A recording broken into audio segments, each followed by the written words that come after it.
बघतो या सगळ्या सत्कार सोहळ्याच्या समारंभाच्या निमित्ताने आज विरोधक जे आहेत ते आपल्या मागणी करता या ठिकाणी ठाम बसलेले असल्याचं आपल्याला पाहायला मिळतं। कारण की गेल्या 6 महिन्यांपासून हे सरकार स्थापन झाल्यापासून विरोधी पक्षांवरती विविध पद्धतीने अन्याय जो आहे तो होताना पाहायला मिळतोय आणि त्या सगळ्या संदर्भातची प्रश्न जी आहेत ती वेळोवेळी विरोधी पक्षाने विधिमंडळामध्ये उपस्थित केलेली होती आणि आता ह्याच सगळ्या मागणींकरता आज सरन्यायाधीशांपुढे आपलं गाऱ्हाणं मांडण्याकरता सगळे विरोधी पक्षातले नेते जे आहेत ते पायऱ्यांवरती आज आंदोलन करत असल्याचं आपल्याला पाहायला मिळतंय।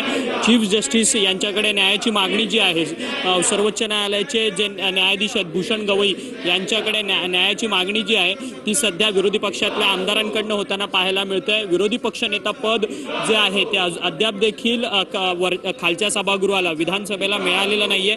त्या विरोधी पक्षनेत्याकरता नाव जे आहे ते भास्कर जाधव यांचं देण्यात आलेलं होतं, परंतु संख्याबळ कुठेतरी कमी असल्यामुळे हा निर्णय जो आहे तो सातत्यानं विधानसभा अध्यक्षांकडनं थांबवण्यात आलेला होता। परंतु ह्या सगळ्या संदर्भात आक्रमक भूमिका जी आहे ती विरोधी बाकाच्या आमदारांकडनं घेण्यात आलेली आहे आणि सगळेच आमदार जे आहेत ते आज अधिवेशनाच्या दुसऱ्या आठवड्यामध्ये आपण पाहू शकतो की आंदोलन आपण पाहिलं तर संजय शिरसाट आल्यानंतर आदित्य ठाकरे यांनी आपल्या आवाजाची जी धार आहे ती मोठी केलेली असल्याचं आपल्याला पाहायला मिळतंय।